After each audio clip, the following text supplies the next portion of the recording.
Hello, it's Ryan from Lean Made Simple, and today I'm in County Clare in Ireland to visit yet another company that's practicing lean at a really high level. So many companies are now practicing lean on the island of Ireland, and Ireland is becoming the next Japan. Let's go and see. From all the things I've seen, this is their superpower. You wouldn't think this was a working factory. It's almost like a library, you know.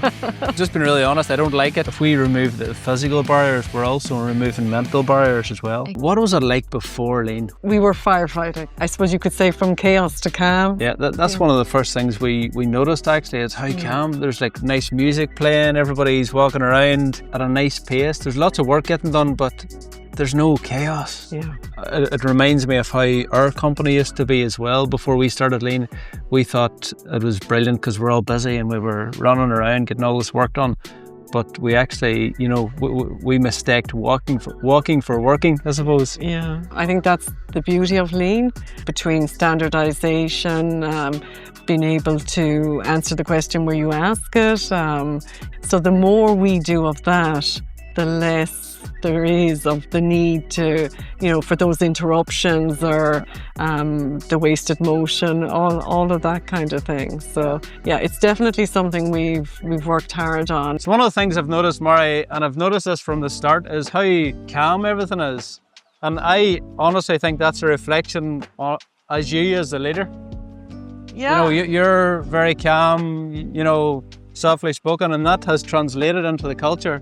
Was it always like this? No, it wasn't always like this. We were often firefighting, and that obviously creates a bit of frenzy that, you know, doesn't do anyone any good. Yeah. So, obviously, implementing a lot of, you know, 2-second lean has allowed us to create a calmness about how we organise ourselves, whether it's the workplace organisation, whether it's kitting, standardising. Because you wouldn't think this was a working factory with loads of product being made today. Yeah. It's almost like a library, you know.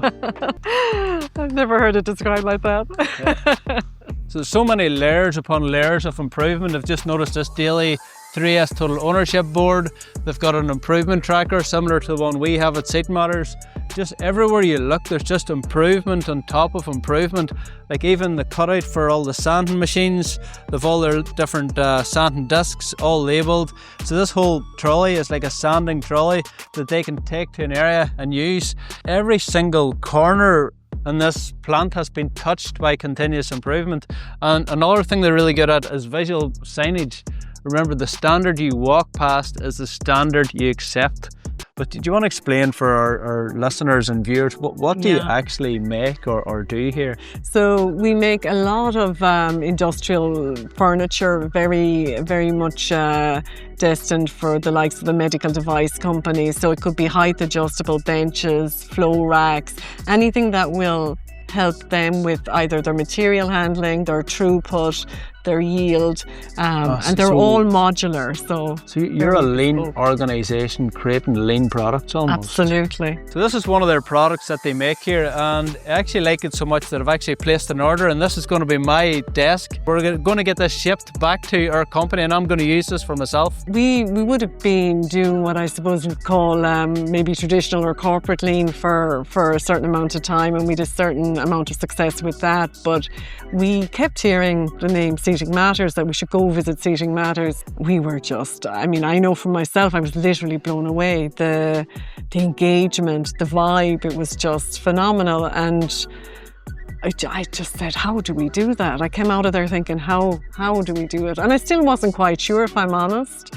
We got an invitation from you to come to the 2-second Lean Summit in September of the same year. Yes. At that, I just realised, you know what, we just have to start. And if we're not doing it, it's me that's the barrier here. Yes. So I just have to be brave enough now and start this journey. We started the following month in October 2023 with our morning meetings, and slowly but surely everybody came on board. If it wasn't for that visit and then the Lean Summit, you probably wouldn't be where you are today. Sometimes as a small business, you're not sure how to start or how to do it in a practical manner. But the beauty of this is, you know, you've shown us the way, so it's great. So I'm just noticing stuff everywhere here. I just love how creative they are. They've got this nice sign writing on the door, and every department has its own, visual, which is really, really nice. But I love this here, and it's so simple, but it's something we're going to bring back straight away, is this red-green system for Do Not Disturb. It's so simple, but really, really effective.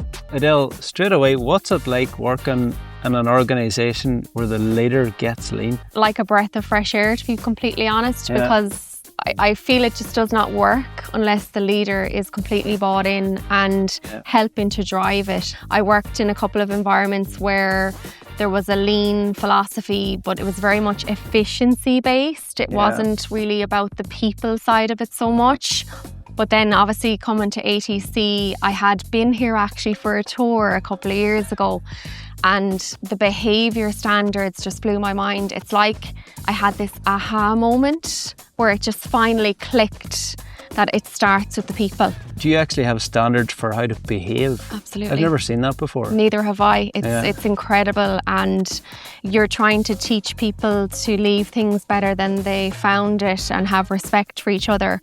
But actually, you need to measure people against those things, and having a standard that aligns with your appraisal system, your one-to-ones, and you're speaking the same language, talking about that standard all the time, and you're bringing it back to that every time. And it's so clear because it's up on the wall. It's the first thing I seen when I walked in. We just come in the front door, and this is the first thing I noticed was this big board.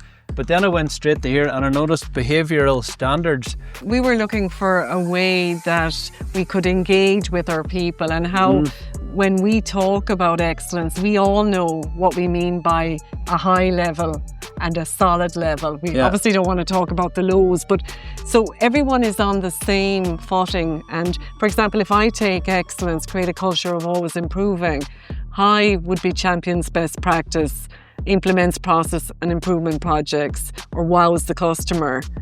And the solid then might be just finds ways to say yes and makes passing on quality works to others important. But the thing I like most about this is the low part, actually, because it tells you what you don't want. So somebody with low excellence is somebody who only follows the procedures when they're watched. I love how clear that is. Because now I've only been here a few years and I know exactly how not to behave. I think from all the things I've seen today at ATC, this is their superpower. This drilling into the detail of behavioural standards is the thing that you're really good at. Well, what's the benefit for you for doing all these improvements? Because some people come across our videos and our content and think, it's just a waste of time. My opinions matter a bit more to me, I think. If I have a suggestion in other companies and other places, you'll be told what to do, or this is what we do, but here, if I want to do this, I can do this. Yes. And you've been here before, Lean, have you? Or, yeah, I've been here before we started. What was it like before? Well, we weren't in this building for starters, so we were separated as a company. The office was in one area and we were separated, but now we've kind of all come together. And we understand each other's problems as well a bit better because we're all under the one roof. And the morning meeting was brilliant this morning as well. Did that take a while for that to kind of get embedded in? Or? Yeah, some people would, what would I say, it wouldn't be so easy to stand up and talk to people, which is not easy for everybody, but we brought it in slowly and we paired it up at the start. If somebody wasn't comfortable, they'd go with me or they'd go with one of the lads and we'd go in teams. You've got laser machines, flow tube, you've got all the brackets, you've got casters. What's the benefit of being able to actually make improvements with what you have? The big benefit is there's nothing stopping us. That power of being able to almost do it spontaneously. We're very lucky to be able to implement a lot of our solutions ourselves. Yeah, and I think it's a good point for anybody watching this as well, is to use what you have. If you go to Michael Althoff's factory in Germany, he uses a lot of wood in his product, therefore his improvements are made from wood. You're using flow tube in your product, therefore you're using that with your product. Absolutely, and often we're using, pieces that would be considered scrap. Yes. So we'll try and use offcuts where we can for our improvements. So you're really getting your value from every length of tubing or HPL boards or whatever it might be. So I just want everybody to see this. So they've actually made this kitchen out of their own product.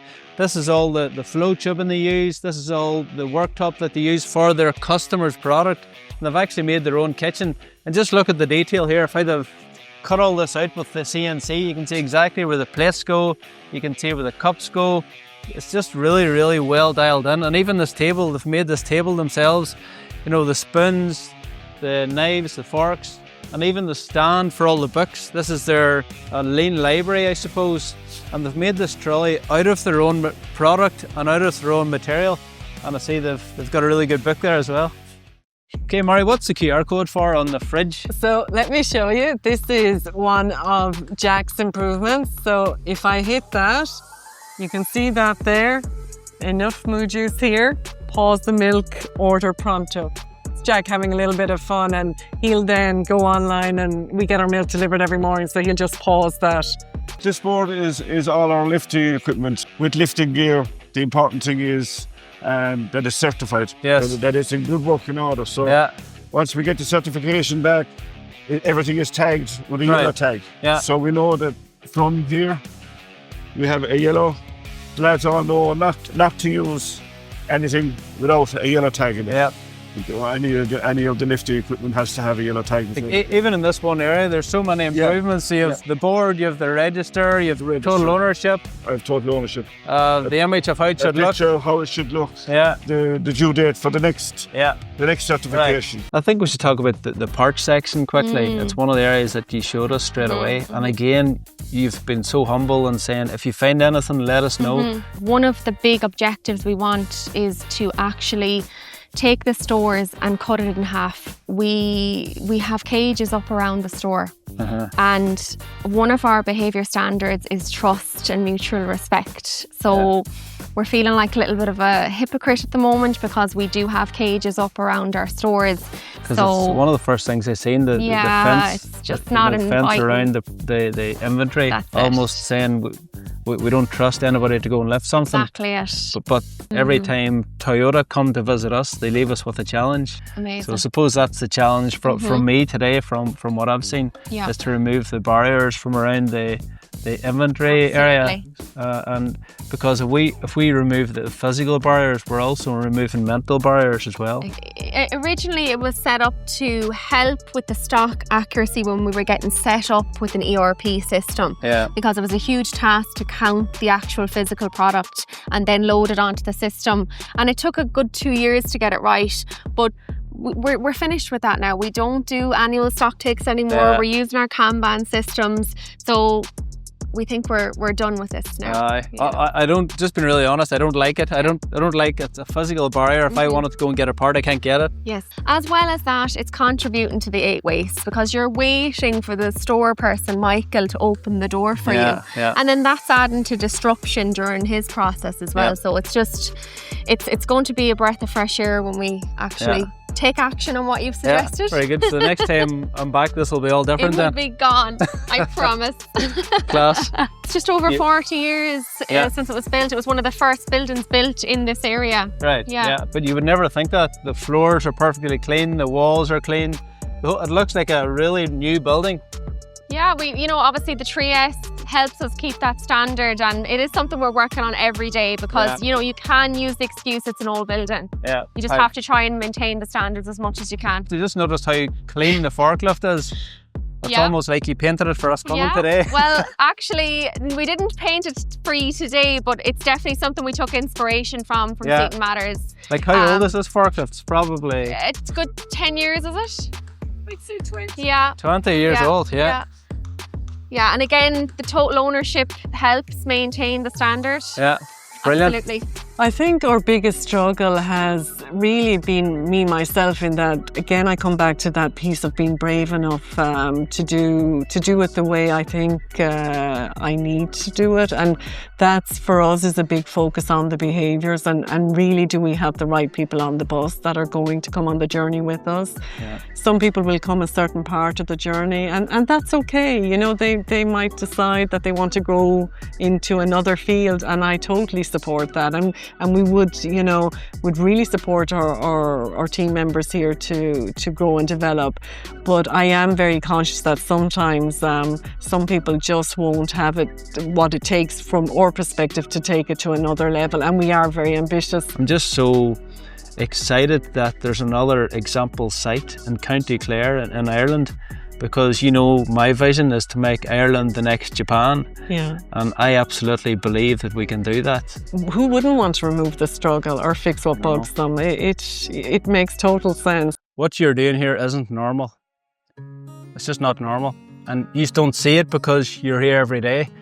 But it's not normal for companies to act like this. It's not normal to be given the time to improve every day. It's not normal to be given the freedom to come up with ideas. It's not normal to stand around in a morning meeting and do stretches and talk about what you're grateful for. It's just not. And when we started this 10 years ago, everybody thought I was mad. Like, Ryan, there's something wrong with his head. He's getting everybody to do stretches, and they're encouraging everybody and talking about what they're grateful for. But now the amount of companies that are doing this is just incredible. And yous are probably like the first in this area to do this, but you'll see in 1, 2, 3, 4, 5 years time that this is the way business is going. And you'll reflect back on this day and think, oh, Ryan was right, because there's more and more companies getting into this type of thinking. And I'm just so grateful that there's a company with this passion and this energy in County Clare that people can come here to learn from. You don't have to travel to Limavady anymore, they can come here. And my vision is to make, change this whole country, make Ireland the next Japan, make Ireland the country where people come to see how it's done. They come here to see how operational excellence is done. They come here to see how to run their company better. And we're well on our way to do that. I'll have loads of notes tonight on things that we can take back and do better at our company. And I just want to thank every single one of you, so thank you very much. Just a final question. Are you open for tours? Are you welcoming people to come and visit here, visit ATC, and how does that work? Yeah, absolutely. You can contact us directly through our website. You can contact me on LinkedIn. You can drop me an email. I'll put all the details in the show notes.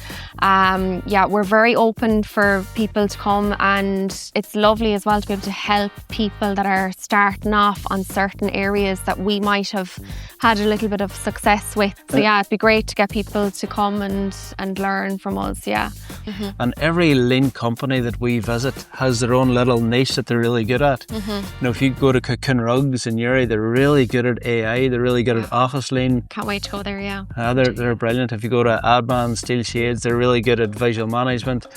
What's your one thing that you would say, if there was one thing you're really, really good at here in terms of lean?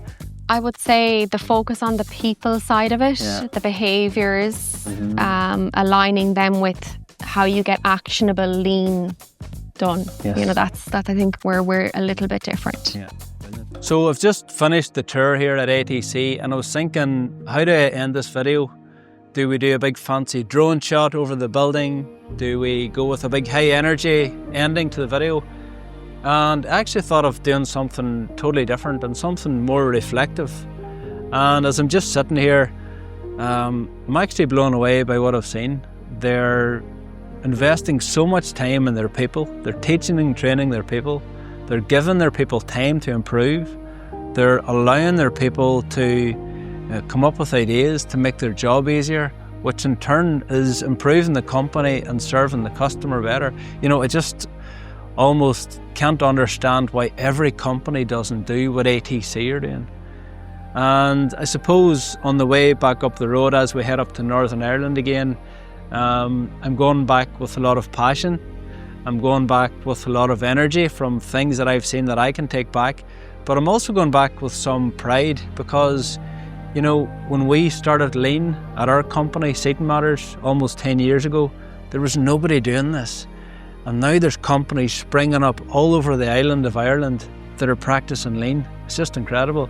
So I am proud of what we have achieved as a country. So more than ever, I believe that Ireland can be the next Japan. And that's my vision. And I've never been more excited. I've never been more passionate, and I've never been more proud.